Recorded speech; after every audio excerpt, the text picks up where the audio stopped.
And that is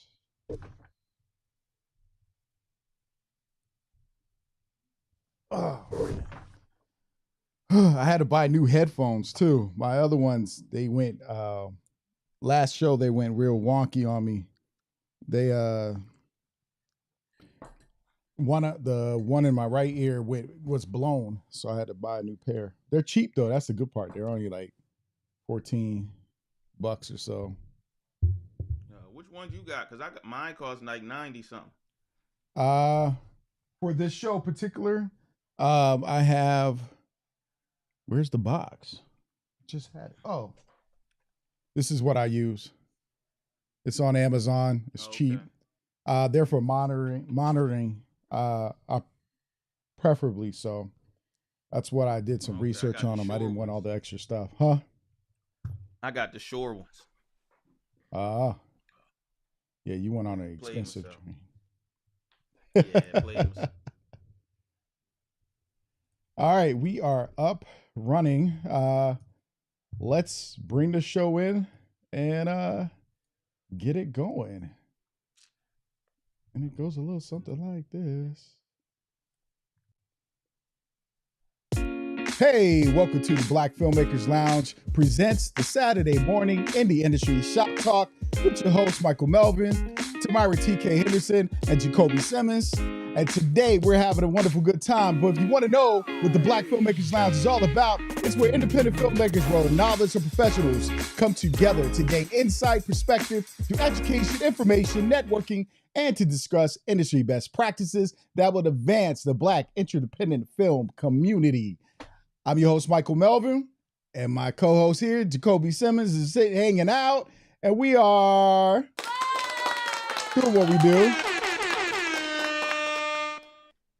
So hey, what's up, bro? How you doing? I know you was on vacation. Yeah, man. I was having a good old time. Um, I enjoyed myself. Now I'm back. It's time to get ready to work, brother. I hear you. I'm getting ready for school myself. uh, we're trying to make advancements, get new equipment, things like that. I'm planning out my school year because I got to add some things. Because I over the summer I did a training for cybersecurity Okay. with a program called Gen Cyber. So, kind of bringing that in. So, how was the trip? Brother, it was great to be away. I spent so much time in the water. Black people do get sunburned. Um, I mean, that's all I could tell you. It was a great time. It was definitely a good time. As they would say, a time was had. Oh, that's good, man. That's good. All right. While you were away, when you got back, did you watch anything? Yes, I mean, I watched a few things on the boat. I do my sports documentaries. I watched the Serena's documentary. I forget the exact name of it Mm-hmm. because people don't realize on a cruise you do have a lot of time on a boat, and sometimes it's a lot of downtime. But do you realize Venus Williams? We would be calling her the goat if she didn't have a little sister. Mm. She lost. Venus Williams lost 4 Grand Slams in a row to her little sister, or three Okay. Grand Slams in a row, something like that. Right? It got so bad that people were saying that tennis was now boring because they was always playing each other. So what people don't realize, and I'm gonna move on, the Mm-hmm. storytelling was amazing, but it was everybody against her. Like nobody wanted to see her win anymore. You go from the darling to the villain, right? And so that was interesting. And I got to see, maybe I shouldn't have saw it after everybody talked about it, but Deadpool and Wolverine wasn't as good as I thought it was going to be. Interesting. Why is that? So I thought the story was a little wonky. I got tired of Ryan Reynolds being Ryan Reynolds after a while, and it was long, and it was just it was. I don't want to say it was slow, but it just seemed like one big fight scene. Like the movie was just one big fight scene. Mm. You know, you might have had a minute or two between action, but it was, if they weren't fighting each other, they were fighting somebody else the whole movie. I enjoyed it in a sense that it ushered in a new Marvel cinema. Mm-hmm. Um, I can see what you're saying about Ryan Reynolds being Ryan Reynolds with the jokes and stuff, and some types of jokes get a little bit tiring. Yeah. But I He's Van also Wilder. understand Deadpool. But he's Van Wilder. See, here's the thing. I do get Deadpool, but he's Van Wilder with a mask. Okay. Um, yeah, and he knows how to poke fun at himself too, though. Yeah. I think the highlight was because this has been all over the internet, all in the thing, so it's a little late. If you haven't seen the movie, I'm sorry. This is a spoiler alert, but it's not really a spoiler because everywhere I went, I've done seen it posted. Uh, if you follow him, you know it's posted. Wesley Snipes is in the movie, Yes. right? He reprises That was his a role highlight. as Blade, and for years people thought he and Ryan Reynolds had beef, and they assumed that he wouldn't be in the movie. You know, so that was probably, and that, it actually has been deemed one of the biggest highlights of that movie, that it overshadowed Hugh Jackman being Wolverine in the movie. So, and with the Blade supposed rumors right now that Marshall Ali is not coming back or doesn't want to play Blade anymore or something, and they can't keep a director, it could open up, put Blade in the universe. You know what I would do with that? I would bring back Wesley and introduce Blade's daughter from the Okay. comics.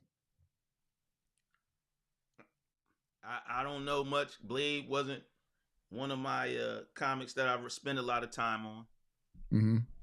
so I won't pontificate about my feelings about that. But I did love to see Wesley Snipes in the movie, and Uh-huh. it angered me because he poked fun at the comic book accurate Wolverine, and Right. that's who I have the most love for. Hugh Jackman is not my Wolverine. Oh, when he had the little Yeah. yeah, that was the joke too, one of the running jokes. Um And I don't like Calverine either. I don't want Calverine. all right. So I watched that. I caught the new Batman Cape Crusader on Amazon. Yeah, I'm gonna check that out. Mm-hmm. Yeah, that was pretty good. I watched Hit Monkey season 2. Uh-huh. Um I I watched a bunch of stuff, man. I just been able to and I mentioned this last show, you weren't here, but you probably checked Mm-hmm. in. Um I'm anytime somebody's posted snippets of videos on Facebook, it made me go look and say, what movie is this? And go watch the movie. Mm-hmm. Right. And there was a movie called, I think, Sharper or Sharp on Apple TV. Okay. And it was actually, it became, it had an interesting setup. Basically, a young man's taken for some money by a young woman that he falls in love with. He's conned out of the money. Oh, I saw it. Yeah. And it sets up each character on how they play an interesting part about it. Mm-hmm. But during its setup, it kind of makes you forget about certain characters who pop up later Yes. in the hustle. And I said, you know what? That was actually smart Mm-hmm. because we didn't think about them. I mean, we're like, they're gone. You know, it was like, it felt like that was it. They're out, but they weren't out. You know, it's like, it was an interesting take. It's an old movie. So was it 2021 or something like that? 2021, I don't 2023, remember the somewhere? year because I stumbled on it too. Yeah. And so I thought that was a good movie. Something else I watched a few things and I was just like, okay. Foreign movies are going to be where it's at. I just gotta say it right now. 4 movies are Well, I gonna be spent where it's 8 days watching the BBC. I don't know about that. at. Not to. I'm talking about Korean films. I'm being funny. I'm just being I funny. know. Well, I was gonna watch BritBox. Okay. I haven't, but I saw some stuff on BritBox, and I was like, I need to watch BritBox. This looks interesting. Okay. I have to check that So out. But I've spent 8 days watching the BBC channel, watching British comedies, and everybody has every country have a Sherlock Holmes s character with some sort of autism or something that separates them from everybody else, but also makes everybody else uncomfortable. hmm. Right? I forget the name. They have one that was in BBC has one. I forget the name of it. He was in Jamaica, and he's weird and awkward and all this other stuff, and he's solving crimes like Sherlock Holmes. We got Monk. I forgot the other one with the Spanish guy in Georgia. Me and TK were talking Oh, about it. dang, because I know it too. Yeah, Flint and something, right? could be. I can't remember. Then there's one William in Flint, Canada. Huh? William Trent. Which, yeah, Trent. William Trent. Then they have one where there's a guy in Canada, but it's set in the 1800s, where he Okay. invents things called finger marks, right? And Uh, and he's weird, and he, it's so it's enjoying watching the different takes on a Sherlock Holmes s character with some sort of disability or mental faculty that is a little off. remember we talked about that before. That's kind of the direction I think a lot of stuff is going to be going. Mm-hmm. That sorry, I missed one thing, but that they're going to make a lot of because it's realistic that everybody's not there's no such thing as true normalcy, right? Yeah. Everybody has a little something, and I think they're gonna focus on that in a lot of stuff, in a Well, lot of I don't films. think like for me, I think it's a trope of the intelligent investigator. Because look at Sherlock Holmes, right? He was a drug addict. He was Mm-hmm. weird to some extent. He didn't have any. Um, if you look at a lot of times, people always portray him with no social capacity. He might be a womanizer, but he might not know how to deal with other people. Mm. So Okay. all of these, all of these manifestations of these investigators are tropes or different takes on the difficulties that a Sherlock Holmes or super intelligent investigator might have. So that's my take. I do agree with that, but I think this is more of a trope with these investigators. Yeah, I think it's Because think about um it's another old one we used to watch. Like even Matlock was even a little weird, right? Columbo, Yeah, like they all have this little thing where people don't like them for some reason or they're weird. Beretta. Yep, see? With his daggone bird. Yeah, Polly. Yeah, Yeah. they have So, something that's interesting or sets them apart from the other characters. yep. Um, but I think that's the exploration of that. You got to have Mm-hmm. somebody who's um, a little off or a lot of eccentric. Yes, that's the proper word. But as we figured out, people who are eccentric, right? Some of Mm-hmm. them are slightly autistic. That's what we would call them and say On they're a on the different spectrum spectrum. today. Yeah, some of them are on a higher spectrum. Yeah. Yeah. All right. What's the plan for projects? Because I know you got something coming up. Well, here's what's going. It's football season, brother. So I just did some stuff on MEAC Media Day and CIAA Media Day. Now I'm actually going to get into games and the stories of some of these kids. And now I'm figuring out my direction because everybody now has a highlight department. So I don't need to cover the highlights as much, but what is the story of the game? What is the drama? What are the characters? And what are the big players in the games that I can highlight and focus on to expand on the story of these young athletes, because there's a bunch, man. And I love talking about these young athletes and watching these young men grow up from freshmen to polished seniors and professionals. It's great. Mm. So that's all. It's football season, so it's week to week now. Right. And Lou got something going on. I'm waiting to Yeah. see. I'm waiting to see what Lou has to get started. He has. I think it's another horror.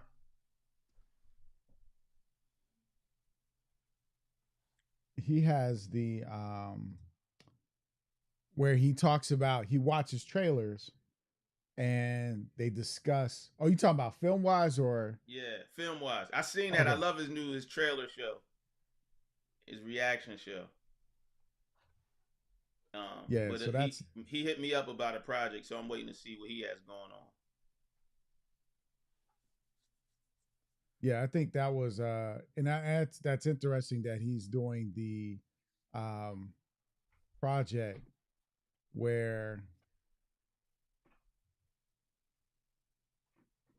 he's basically talking about trailers. They watch trailers on the YouTube channel.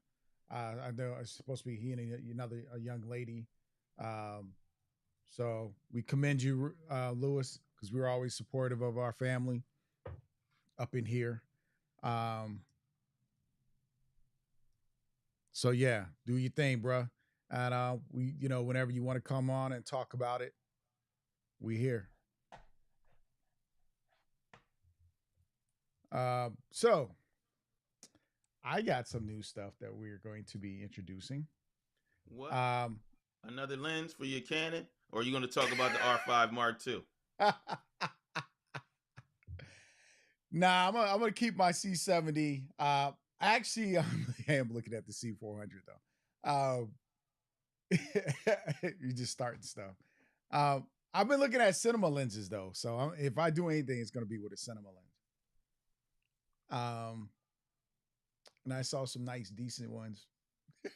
You starting crap, yeah. But I ain't going shopping anytime soon. I'm actually trying to square away some scripts. I got some people reading 2 scripts that we're gonna, once they're done, give me feedback. We're gonna go revisit them, do some more tweaks to them, and get them finalized and start doing the pre-production planning. Awesome. Yeah.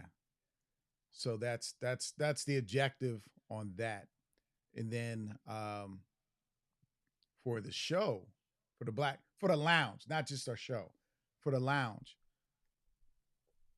going to introduce a new streaming. So part of the new streaming will be, it's under the, again, as always, is under the guise of the Black Filmmakers Lounge. We are going to be inviting filmmakers with a short to discuss their short film. Oh, awesome. As Play we it should. and discuss it. Yeah, as we should. That's the whole point, right? Yeah. So then we got to have a big screening somewhere. I got to set one up. I got a location in Delaware. Well, so this would be live stream wise, that they would come on the show, play their shorts, and have a discussion about it. Break it down, right? The process, different scenes, whatever the conversation is amongst us. So you know what it is because I sent you guys a text message. Yes.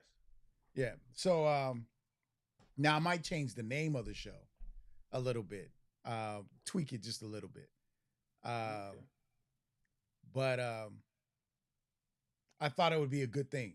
What's up, Derek? We got to get Derek definitely on the show. And of course, we're setting up right now. We're working to bring a DP on and a director, right? From that did sci-fi, like Star Trek, I think is the pool.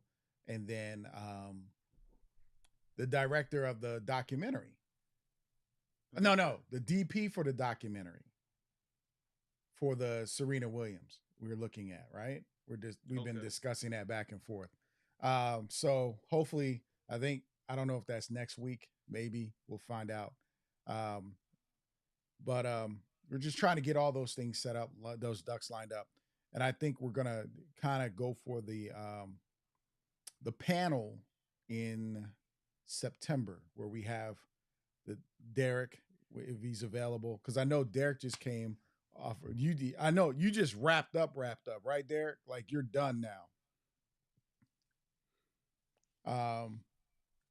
If he responds to that, but so bring him on. We're gonna bring Dr. Thaddeus Jones. Yep, Derek is wrapped up. So have our panel so we can have a panel discussion to usher in the new year. Kind of a new beginning in a sense for filmmakers. I was in one of the film groups and the guy asked, one guy asked, how do you start a film company? How do you start a film business? Make films. All right, I'm being petty. I'm being petty. I mean, that is the truth. Right? But I think also it comes with planning. Have a vision, write it down, have a plan, write it down. And people ask the same question all the time. And it's kind of like, it's almost redundant, but we got to remember that there's always new people trying to hop in. And so in groups, people are in the film groups, people are slightly paid because they're like, well, they just answered the question last week and the week before that and the week before that. And it's funny, yeah. But there's always somebody new and even young who doesn't know because they just joined the group. They just joined. So we kind of it's kind of one of those things you always got to remind them or let them know. Well, you got old crotchety people that are in those things that play gatekeeper and tell you to use the search function instead of asking a question, right? And but I had to learn that as a knowledge bearer or torch bearer or gatekeeper, whatever you want to call me. Sometimes we're here to make things easier, right? And then explain the process, right? Because you could give them the answer and then say next time you can use the search bar because these questions have been asked before you ask a question, right? Just like as a teacher, I tell my kids, ask your pod mates before you ask me. Ask 3 people in your group before you ask me. Because if you don't look for knowledge a lot of times, and so if you just instantly say, well, go find it here, go do this, go do that, it's a turnoff. Because I've been new in a group and that's happened. When I first started shooting with my Sony, no, my Red, they were the most pretentious group of DPs or camera ops ever. And I think that's the problem. Like you're trying to we don't know that's why we say from novelist to professional, because that's the range. You're new to this. And somebody who's professional. What the professionals have to remember is you might be talking to a newbie. So instead of, answering in such a jerkish manner or response, this is how you do it. But I will say, as an educator, I have a simple expectation of people who say they want to do something, and it's research it. I don't, because I feel like people don't know what they don't know. Now, once I show you or teach you how to research, then that's my expectation. But I look at what I mean by research. Okay, if I say I want to design toys, right? I'm gonna go to Google, log on, and look it up. But everybody ain't us, right? And that's what true. I had to learn. That is true. And so when I have the expectation for people to be like me, that's when I get disappointed the most. So I just try to deal with your question and move them forward or level them up. So Derek said professionals has to remember that they were novice at one point. Like everybody started off at one point. I think and that's why we have this, the lounge, because it's the place that people can get what they don't know and connect with people who do know or people who've been there. In the group that I was in, it was like one of the low budget filmmakers groups. There was a kid, young guy, and he was asking. Well, he said, "Hey, I'm working on my first feature film," and he's like, "Is there things I need to know? This and that." And the first response, people go, "Just know that it's not going to be good." I'm like, "No, you can't say it's not going to be good. There's a possibility it won't be good. You have to understand that." But my response was, "Hey, you need to get around the right people, Mm-hmm. and you need to find a mentor to guide you through as you go." That is the thing I lacked when I did my first feature, was I didn't have a Mm-hmm. mentor. I didn't have filmmakers around me to help guide me or give me advice or perspective. Um, but it didn't stop me from doing it. And now today, I could look back. The story was good. How it was shot was okay. You can see the growth with my current work, but I didn't know where I ran into problems with sound because Mm-hmm. I was a one man band. I was the camera operator, the boom mic person. I had a boom on the Mm-hmm. stand. I could move around, you know, Yeah. and I didn't have it. I had it too high as opposed to 12 inches above their Mm-hmm. head, right? Um, I was trying to find ways to keep out the shot. Didn't think about going low until a lot later, right? Especially when you're doing that close up or medium shot where you can hide the mic, um, Mm-hmm. or medium close up. Uh, but I focused on things like cinematography and lighting, so the sound took a hit, Mm-hmm. right? Because that's where my forte was. So because of that's where I am, I took a hit there. Um, I might have taken a hit in directing a little bit because I Mm-hmm. wanted the look of it to was so important to me. But then somebody said, people are more forgiving for of the look than they are the sound and the story. And Yeah. I was gonna say for me it was organization of things, mhm. processes that when you look at a movie you don't realize that there's a million processes that go on before it happens, or when you go to edit there's a processes that go on because you don't realize when you're shooting a little music video here or a little project here, it's not that deep, right? And then you shoot a feature and everything is labeled MV001002, right? Right. And you don't think about how to organize, log your footage, organize it, how you can put scenes in a nested sequence and then tie the scenes together and edit them separately. Like it's all those little things that you may not do or don't know how to do, that if nobody really sits down with you, it's chaos. And then when you go to like we did a film and luckily we had a backup that, and it was Final Cut 7, and we Mhm. color corrected something, and I had it. Me and my friend um, were editing together, and I don't know what he did, but then it crashed everything. We couldn't edit the film, and we couldn't export it, Okay. and we couldn't figure out what it was because it was nested sequences. Then we colored some stuff, and they were all like. And so when he went back to fix something, I don't know what he did, and he knew how to move like I we still don't know. He doesn't know, and neither do I. So I can't blame specifically him. We don't know what happened, right? And Mhm. so, like, we had to find an old version, you know what I mean, and fix it best we could um, to finish the project. What'd you edit on? Final Cut Pro 7. Oh, okay, okay. Yeah. This is before Premiere was even thought about to most people. Like, people didn't use Premiere then. I started with Premiere at 3 point something where they had the horse on it. It'd run across your screen. I What hated year was that? Premiere. Uh 2002, 2003. Oh, yeah. Now we were using Final Cut. I had Final Cut 1 Yeah. See, I all the didn't way up to 7. know what it was. I didn't get with Mac until later, right? Actually, I didn't get with Mac until really Final Cut 10. I mean, I had a Yeah, that's Mac when for it sucked. grad school. I actually liked it because I'm gonna tell you what happened for me. I No, I'm not started gonna. I don't want to in hear Media that you liked it 100. if you didn't come from Final Cut.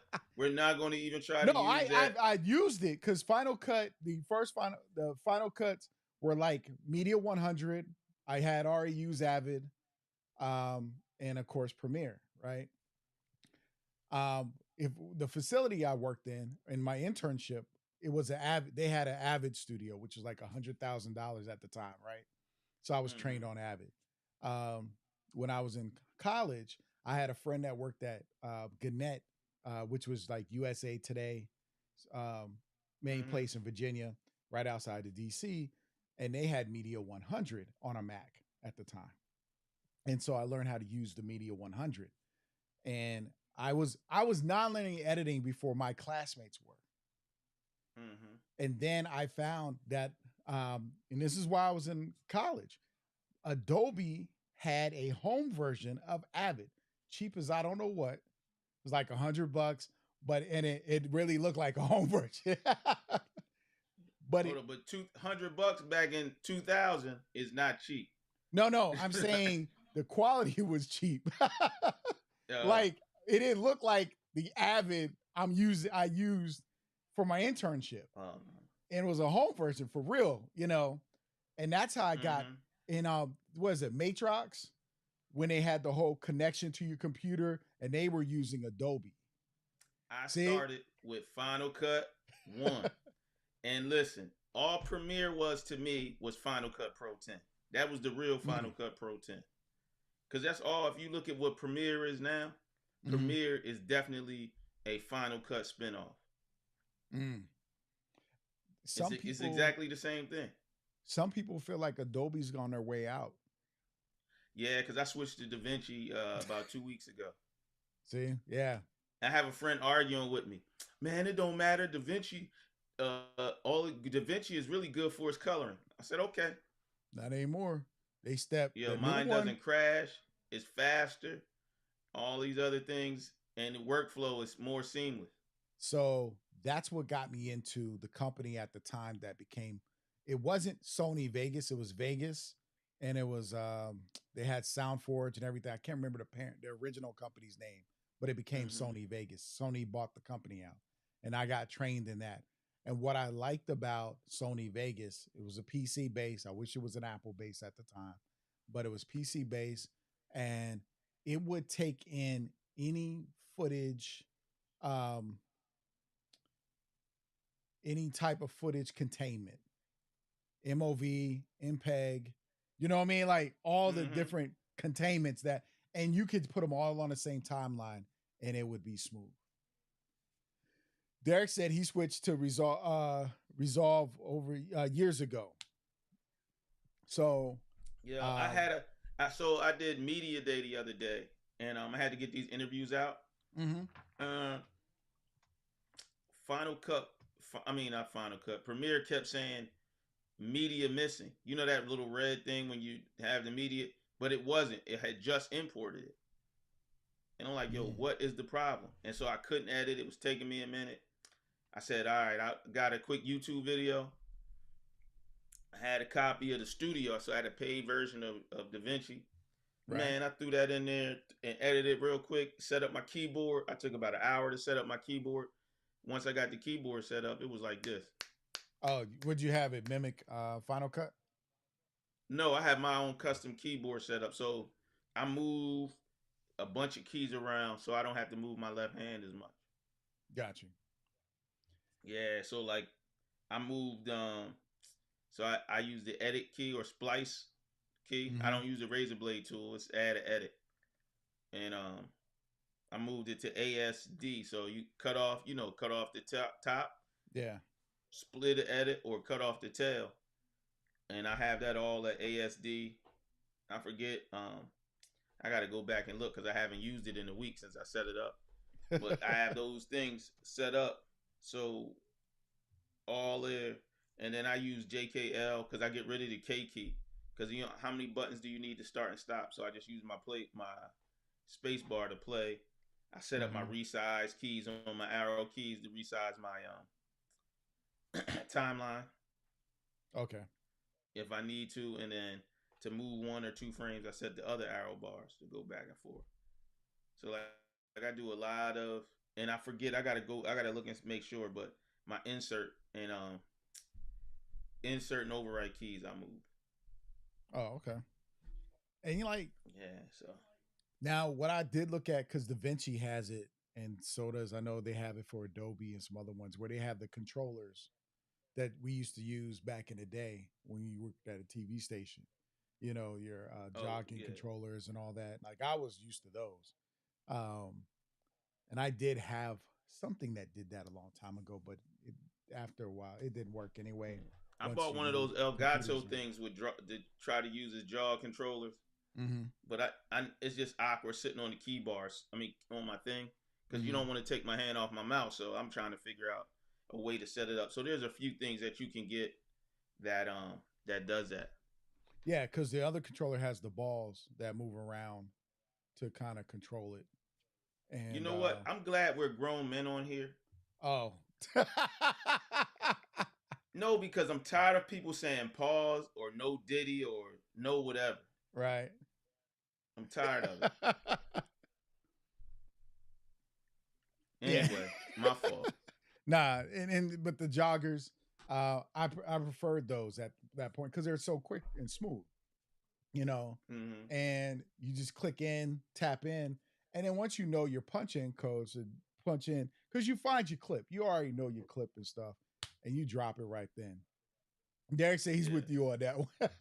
Yeah, man. That is. We're professionals, man. You think about this. You can't be talking in a professional setting and you like pause. Well, And they're then doing everybody it gonna now. look at That's you what's. like, wait, what? I listen to podcasts. I listen to all these things, and people are doing it now, and it's becoming commonplace. And here's the thing: one guy said this, and I really don't care what anybody preference is, right? But Mm-hmm. the whole reason you say that is to say that I'm not gay, right? Mm-hmm. And I'm gonna move on from this. But if everything that somebody says is gay to you, then where's your nasty mind at 90% of the time? There you go. Yeah. Right? So I'm gonna end that discussion because I could care less. Yeah. I'm just about professionalism. You know, like Yep. everything to me is professionalism. My wife told me here, and this is an interesting situation. My wife told me about a nursing situation where a nurse came in contact with a woman who's a sister of a woman she's rivals with. Like they had an issue with a man, and she Mm-hmm. posted the sister's medical information on TikTok, which is a HIPAA violation. And I said, "How old is Yeah. she?" My wife said, "She in her 20s." I said, "This young generation doesn't understand. We are about professionalism. This is business." But Like now she but ruined her remember this. entire career. Yep. Here's the thing that's funny, right? And we're gonna move on. This is also with films. What professionalism means depends on the agreed uh, rules of a group, right? Mm-hmm. That expectation. That expectation is lowering and lowering in some communities, in some age groups. It's a whole bunch of stuff, and so that is really that expectation of professionalism is really changing, and it's really interesting to hear what people think is okay. Yeah. You know, like even chivalry to an extent, like it's so crazy how young people think differently. You know, on both sides of the spectrum. So Yeah. moving on, back to No, but film, that's man. going to drive our films. That's going to drive the matter of fact. I sent y'all a link yesterday. I don't know if you had a chance to look at it. The link I sent you guys for the app, and I thought it was an interesting. It's called Shortmax TV, and I went and watched it. Basically, what happens is if you watch, they let you watch so many episodes. The episodes are ranging about a minute and a half, right? And they're like they're unnecessarily short though. But at each point, And it does what my theory was years ago when YouTube first came on about how to get a movie or web series is you always end on a shocking revelation or situation that twists the plot. So you know me, I'm always curious. I'll watch. I'll see. I'll like that's my research, right? Check this stuff out. And as I was watching, because the writing is not great, it's very predictable. It can get quite annoying, but you know somebody likes this. Because it wouldn't exist if somebody didn't like it. Yep. And we didn't yet, but we'll talk about that. So with Short Max, it's basically taking. There's like right now the thing I'm watching is the Divorced Billionaire or something like that because that's what I saw on Facebook that grabbed my attention to see like what is this crap about, right? But because there's an audio app that does the exact same thing. Like it's a storytelling audio app. And they pay you to write and develop stories. And then the more views you get for the story, the more money you make. Oh, okay. But it's limited. Like it's kind of like when you read the contract, you're like, yeah, they getting people. These are a bunch of people going to write using AI. Like that's how it feels. Like, yeah. And that's exactly how the stories feel. Like, who let AI write this? And then you go back and read. But remember, a lot of that stuff came from X-Men. Think about when they ended it. It got you ready for the next one. Right. Right? The old serials. So. Yeah, and so basically, like I said, I watched it. I will tell you, and I saw this with the audio app, and I see it with the short app. When they talk about wealthy rich people and somebody, all because there's a bunch of stories that there's a person who's pretending to be poor, who's really extremely from a wealthy family and doesn't want anybody to know, or they're going through a trial in their life where they have to live a certain way before they can they have to know what it's like to be poor first. Yes. To get their inheritance or get part of the family business or whatnot. And a bunch of stories all align with that. But people watch that stuff. It's like a soap opera. But I was like, filmmakers, they got to understand this is probably one of the smartest hustles. Because I will say this, out of all the videos I saw, white, Asian, I didn't see any black stories. Well, you know, I don't know, and I'm not even going to comment. No, I'm just saying to me, that's an opportunity. If you're in the business of, that's the opportunity. But you know, some of it is also knowledge. You know, they got to know about it, and getting that exposure to see it or to experience it, then you can make that decision. Because I know a lot of hustlers that are filmmakers that will be on it as soon as they know about it. Because I didn't know about it. Even watching it, I watched it before you brought it up, but I didn't know that's what it was. Okay. Yeah, but that's the thing. But I wouldn't even just think. I'm like, man, people can you create your own app. Yeah. Because really, you're paying for coins to watch an episode. Or the other hustle that they're doing is watch all the ads. For every ad you watch, that's about 30 seconds to 60 seconds. Then you can go watch an episode. And they let you do up to like 5 or 10 or something like that. And it cuts off. And now you got to pay for it.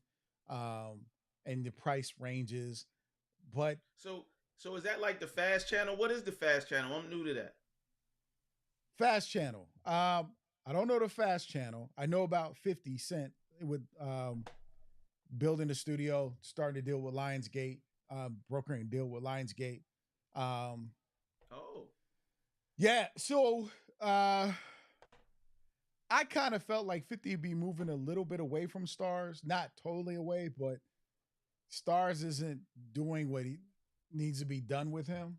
And so he's probably going to focus on another thing. But let's check out, what is the Fast channel? We're going to go find out. Fast TV.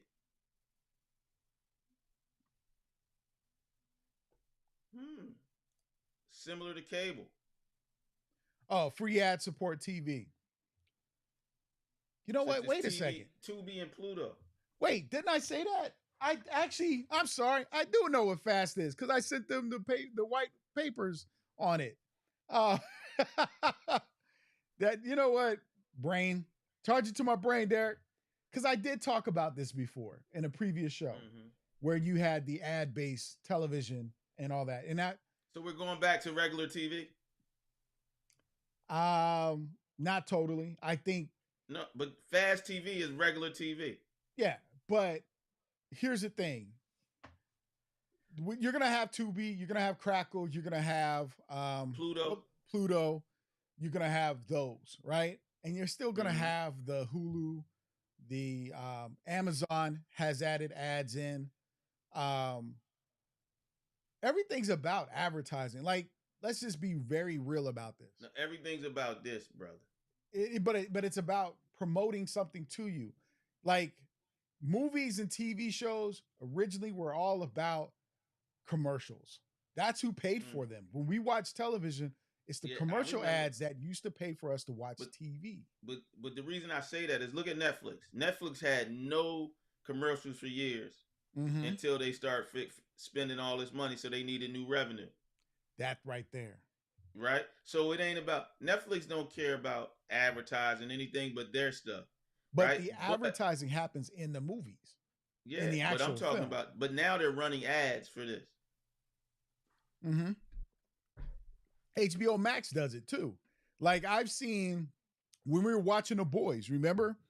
At the beginning, The Boys would do it this way. The advertising company would advertise in the very beginning, and they would like sponsor so that you can watch the full show ad-free. But you watch the ads in the front, and then you watch The Boys all the way through. And the next time you saw an ad is when you, at the end. That was like regular TV back in the day. In the 60s, they do the ad in the front of the show. And then they played the show. If you go watch TV in the 50s and 60s, it wasn't a lot of commercials in between the show. So, Derek, there's supposed to be ads on Netflix, depending on which one you pay for. I have to pay for the one with no ads still. Because he's bougie. I'm not bougie. I'm just paying for whatever, dog. Hey, I want to tell you all this. I hate to tell you all this. No, I don't hate to tell you. I want to tell you all this. If you're in filmmaking and you subscribe to Netflix Stars, any of that stuff, that is a tax write-off. You're researching films. You're researching the industry. That's a tax write-off. So, hey. Look, you can see Mike has figured it out. Oh, I seen them daggone ads. That's because you bougie too, Derek. Derek paid for the whole thing. Like, if you pay for HBO Max, there's a 1-year payment, like, what, $119 or something for the whole year, and it's ad-free. And you get everything on HBO and Max and all the other stuff. But yeah. But like, I think if you subscribe to something, your subscription should be based on what you do. And definitely, like, I look at anything with film and television is my industry. And it's part of my company. I want to, eventually be distributed on these things. So I need to research them. I need to know what they're about and then see how they function. If you follow me on Facebook, I'm in all the groups, or I follow all the pages of those companies. If you're not doing that, I don't know how you can film. I hear you, Mike, but I love how you justify saving money. That is dope. That is how it works. So I'm going to learn how to take some of those skills from you. I learned that from my accountant. Like, he's like, whatever you subscribe to see is what part I'm of talking your about, business. Mike? I can't even afford an accountant. Yes, you can. Yes, you can. I'm telling you straight up, you can afford an accountant. Now, I'm only messing with you, Mike. Oh, I'm about to say. But no, that's the point of an accountant. Like, I could talk to my accountant all year and ask him questions. How do I set up my LLC? I'm looking at doing a nonprofit. What do I need to do for that? He's like, hey, bring me the paperwork. Do this. That's your accountant that's your money person. That's helping you with your money, advising you, and they do your taxes. So if I had an accountant, he would fire me. Door. Huh? If I had an accountant, he would fire me. Why? As much equipment as I buy. But you write that off. That's part of your company. Yeah, true. And my accountant, the way he does it is they're all my stuff is itemized. He deducts my purchases over the years instead of one time. So because Oh, okay. your stuff is depreciating as you have it anyway, Mm-hmm. right? Um, I don't know. It's just that's the thing I had to learn that I actually learned at a younger age because my mom had her own business and he was originally my mom's accountant when she had her own company. Oh, And then so there's a little what do you call that? What's the word? Nepotism going on with ain't no accountants. nepotism. Oh, I geez. learned if I'm gonna have a Hey, business. Derek, Mike is a nepo baby. Nah. I learned my mom said if you're gonna own a company, you need to have an accountant. Don't you can't do it And yourself. look, and she's experienced. So that's one thing that like going back to the original thing when we talked about the groups. No, but Mm-hmm. life experience and some of these filmmakers, not just that they're novice. Because I'm gonna give you an example. My son, Mm-hmm. he's 10. He's already in a camp and club around graphic design and video stuff and everything, right? So Mm-hmm. when he just gets started, his experience and his knowledge base, right, by the time he's 13 or 14, will be more than some of these adults that are picking up a camera for the first time. Or like when I True. was in vacation and I had a lady with a bathing suit laying in the water taking pictures of everything from the time she got on. I mean, it was food, it was knuckles and everything, right? And Mm-hmm. you could tell it was her first time with a camera, which was cool. But think about the difference in experience my son will have before he graduates high school. And so some of these people, when they enter those groups, have to take those things into account. You know what I mean? When we talk Yeah. about those groups, because it's a lot of it, like I didn't. My grandma worked at a factory. You know, my great grandma worked at assembly line. Um, we didn't talk about. I knew how to pay my bills on time, right, Mm-hmm. and go to work. That was No, it. I We did our own understand. taxes, everything. And the only time we had an account was H&R Block, right? Mm-hmm. So, you know, as people go, having those experiences are what separates sometimes or how we pass on. Because right now you're passing on some knowledge, that generational knowledge you were talking about, right? As we Mm-hmm. share that. Because they ain't no, I ain't have nobody to share that kind of info with. And So, you know what? And you're right, but it took my parents. My mom wanted to start her own business to do mm-hmm. it, right? She didn't know what she didn't know, but she started as she grew and took her skills that she learned Yeah. from her jobs or from what she just started researching and doing.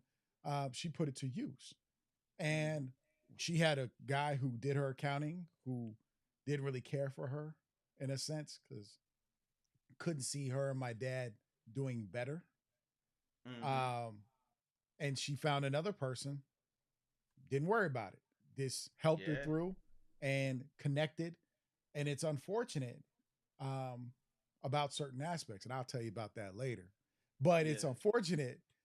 But when I got my own insurance for my own company, I used the insurance my mom had. NASE, National Association of Self-Employed. Right, that's who did my health insurance, my dental, and I was paying like out the pocket every month. I was paying like 150. But Mm. I'm doing jobs. I put that into my. I didn't put it in my pricing, but anything I had to do, I valued it, my time, all that stuff, and my skill set. So that's how I charge what I charge. I knew I had to pay my insurance for the next few months or the year. I knew I did. So each job covered a lot of stuff. Yeah. Um, and that's why I was making what I was making. And because I remember people say, "Oh, you cost too much." It's like I don't. You're hiring me for my skill set. Like I'm not a wage worker. I'm a Yeah, skilled but see worker. that, but you got to real. That's the part too. Like when you deal with like, because I had to learn, right? Mm-hmm. I'm a wage worker in my full time, right? So you You're a don't really salary worker. realize, But yeah, huh? go ahead. You're a salaried worker. Yeah, salary worker, but you don't really realize. until you realize what it takes to make a film or what time it takes to do the job that we do. Because we don't just Mhm. show up and our job is in those 2 hours or 3 hours we're at your location, right? Mhm. It's prep time, right? It's drive time. Because I'm not working, even like on a football game, right? The game starts at 1 o'clock and it's over by 4, right? I'm not just working from 1 to 4. I'm working from 10 to 6 because I got set up, Mhm. prepared, do the pregame, and then after it's over, I got to break down, make sure everything's together. That's work. Right. And a lot of times people don't realize that unless they're doing it, And you that know, and and and and that's experience. hmm Well, you know what's interesting? When I was working at Job Corps, this guy from a company, they were setting up a projection screen, like this huge projection Mm-hmm. screen and stuff. And I was talking to him about it because I was like, maybe I should buy one. So when I show my movies, I got a screen. I can just pop it up. And he was like, this is what we charge. And he was breaking it down. He said, this is why I charge this per the hour I work. Right. He said, I got a lady in my office. I pay her $18 an hour to do paperwork. Right. He said, I factor that in to my jobs. So he's passing it on. He said, insurance costs per person in his company $60 per person. So he factors that in to, Mm-hmm. he was just breaking it down. He's itemizing while he's talking to me. And so he said, when you start your company, that those are the things you want to factor into your prices because you got to pay those people. You got to pay this. You got to do this. Mm-hmm. You're the business owner. But if you've never, but that's the point I'm making about when people price you, they don't Mhm. realize the cost that goes in to bring them that product, and Yeah. that's the conversation sometimes. And in there, and it's cool if you don't want to pay. I'm cool. Yeah. I turned a lot of people down. Like, I don't even Yeah, give you a chance to, like, what? Nah, we're good. You know, like, and yeah, people's like, how can you say no? I'm not going to let you lowball me for yeah. what? How can you say yes and lose money? Yeah. Like I lose if I zero out, right, and then I do a project and I lose $100. That's not a win for me. I didn't make any Right. money that I wouldn't have had. I lost money that I wouldn't have spent. And so that's the conversation sometimes. Yeah. I always look at beneficial partnerships, right? Mm-hmm. Um, I'm the type of person when I bring people in and I pay them, I explain, but they've never worked. No one has ever worked for me just once unless you did some real shady stuff, Mm-hmm. right? If you do some shady stuff where I can't trust you or you promote your business while you're working for me, I cut, Mm-hmm. you know. But if we got a good partnership and we're working, I'm always making sure you get a job. And if I can't take something, I refer them to your company, not you, your company. Hey, I Mm-hmm. can't film this, but I do know somebody, I do know another company that could possibly be available, and I pass that on. And I always look at that's what you do. Mm-hmm. I don't have a problem with you having your own, like, I know you have your own business, right? Mm-hmm. But if I call, I say, hey, Jacoby, I got to shoot. I can pay you this much for the shoot. This is what the client's budget is, da da da. And you're like, yes or no, right? You Yeah. come, and then I turn around and I'm like, here you go. Thank you, bruh. But at the end of the day, I know I need to keep you fed, especially if you Mm-hmm. just gave me a break. Especially if you say, hey, yeah, I can take that much. But I really know you charge more than that, but you're really helping me out. Then I need to make sure I'm putting pocket money in your pocket again and again. And And that's that's how I business. look at stuff. Yeah, that's how I Yeah, do and business. that's what I say. Like, especially knowing from me as a black filmmaker, it was a growth to understand what business was and how to be a filmmaker and be a business person because I didn't know. I just wanted to make movies. We didn't Mm-hmm. understand the business. I'm an artist. I'm not a businessman. I just want to, but you can't make art without business, right? My equipment costs too much. People, value their talent, all those things. So, Yeah. that's what our community is learning. And a lot of times, like, think about it, Mike. How many people are going to have the opportunity my son has, right? Yeah. And I think sometimes the black community, film community, or any are judged right by their lack of experience, which becomes almost a frustration because a lot of those filmmakers didn't have dads or friends or who had equipment. They got it, as they say, from the mud, as people like to say. And You so I know, think that there needs to be some grace sometimes because some of our filmmaking buddies are what's the word I'm looking for? Posh, okay. And that, but you know what? right? I think it's out of a hard work mentality too, because I'll give you a simple instance. Um, I was taught to research growing up. My dad's like, if you really want to do this, you're going to learn about it. Whatever it is you want to do in life, you're going to learn, right? You're going to find the information, you're going to learn. That's the only way you'll know it. You can't expect people to just give it to you all the time because some people will be gatekeepers, right? And I was a researcher. Anything I need to know, I went to the library, I hung out, I started. Now, my parents would connect me with people if they met them, right? If they knew somebody or somebody knew somebody, they would help me out that way. When they saw me grinding, I had a nephew.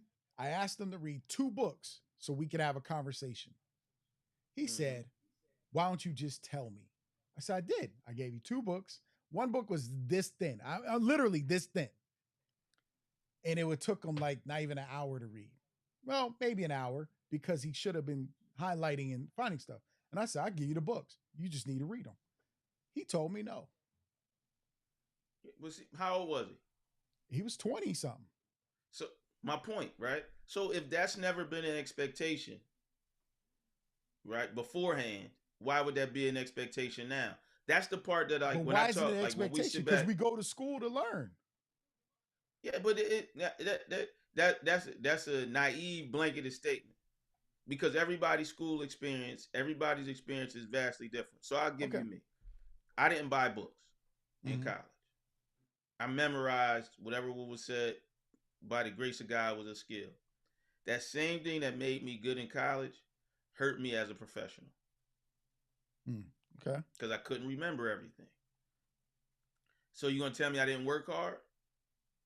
No, but I'm not going to say, But but here's the but thing. You're that but going to hold on. college and you are learning. I'm not a note taker, right? But I listen, listen. my point is those values that you picked up early, Mm-hmm. right? Or people pick up early, other people may not get or understand until later, right? And so having those conversations and bringing them along sometimes because like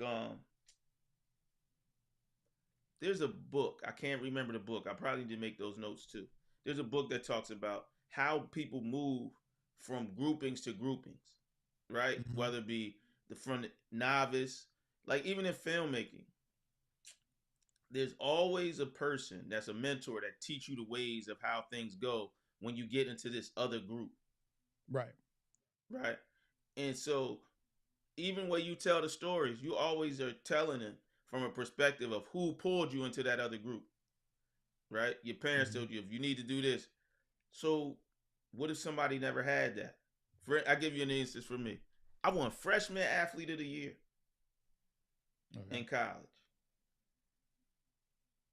What is formal attire to an event like that? Suit, shirt, tie, um, a shirt, tie, blazer, some slacks or khakis, depending on. Okay. Some people will say a Nobody suit. told me. Nobody told me. I wore green pants with a floral silk shirt, Okay. right? That mentorship that you had, some Mm-hmm. people don't have and it's priceless until they get in a situation. And for me, it was an embarrassing situation because all it took was somebody, maybe my coach, to remind me, hey, you need to wear a suit, blah, blah, blah. That one thing. So then when I go there, it's not that I went there to be rebellious or ignorant or anything. I literally just didn't know. So, Until but I got there, then I understood.